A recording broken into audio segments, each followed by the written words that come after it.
শারীরিক প্রতিবন্ধকতা হার মানাতে পারেনি প্রতিবন্ধী রবিউল ইসলামকে। কারো কাছে হাত পেতে নয়, পরিশ্রম করেই চলে তার জীবন। অন্যের উপর বোঝা না হয়ে নিজে ইনকাম করে বাঁচতে চান শারীরিক প্রতিবন্ধী রবিউল ইসলাম। নিজের চেষ্টা ও চাহিদায় ছোট একটি সেলুনও তৈরি করেছেন তিনি। জয়পুরহাটের কালাই উপজেলার জিন্দারপুর ইউনিয়নের মহিরম গ্রামের সাইদুল ইসলামের ছেলে রবিউল ইসলাম। জন্ম থেকে অস্বাভাবিক জীবন তার। নিজের চলাফেরা করতে কষ্ট হলেও থেমে নেই তিনি। কারো কাছে সাহায্য না চেয়ে নিজেই খুলেছেন সেলুনের দোকান। চুলের কাছে চুল কাটলাম, মোটামুটি ভালো, ছেলেও ভালো, চুল কাটাও ভালো, কিন্তু কারো কাছে হাত পাতে খাই না।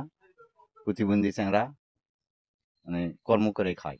রবিউল ইসলাম হচ্ছে আমাদের গ্রামের ময়ূরম গ্রামের ছেলে। তিনি প্রতিবন্ধী, আর মানুষদের মতো স্বাভাবিক না। সে নিজস্বভাবে সেলুন চালায়, সে সবার চুল কাটে, পারিশ্রমিক নেই এবং কারো কাছে হাত পেতে কোনো টাকা চায় না। আমারই ছেলে প্রতিবন্ধী হিসাবে যাই হোক ছেলেমেয়ে কাজ করে, টুকটাক করে সংসারও চলে, তাতে আমিও খুশি। চুলদারি কামিয়ে উপার্জন করেন সামান্য কিছু টাকা। সেই টাকা দিয়েই চালান সংসার, লেখাপড়া করান ছোট ভাইকেও।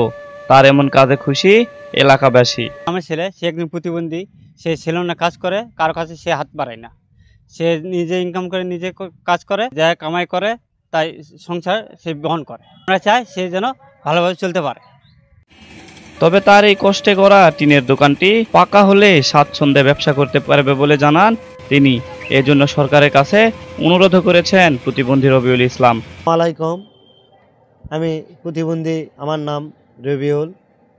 আমার নিজস্ব সেলুন আছে, সেলুনে কাজ করি, কামাই আমি 300-400 টাকা কামাই করি, আমার পরিবারক নিয়ে খাই। আমার একটা ছোট ভাই আছে, তা লেখাপড়া করায়, এবং আমি কারো কাছে হাত পাতাইনি। আমার কর্মে আমার পরিবার চালায়। তার এই পথ চলাকে আরো একটু সহজ করার জন্য উপজেলা প্রশাসনের পক্ষ থেকে যতটুকু সম্ভব সহযোগিতা করা হবে বলে জানিয়েছেন উপজেলা নির্বাহী অফিসার শামীমা আক্তার জাহান।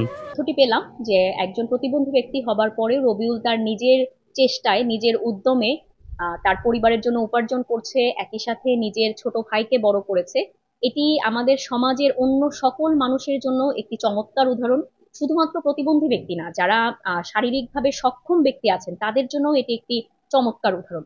আমরা এই ব্যক্তিদের দেখে আসলে শিখতে পারি যে কিভাবে নিজের যোগ্যতাকে কাজে লাগিয়ে, নিজের উদ্যমকে কাজে লাগিয়ে এগিয়ে যেতে হবে। তো যে বিষয়টি আমি জানলাম যে ওনার কাজে কিছু সহযোগিতা হয়তো প্রয়োজন, আমরা চেষ্টা করব উপজেলা প্রশাসন থেকে ওনাকে যতটুকু সম্ভব সেই সাহায্যটুকু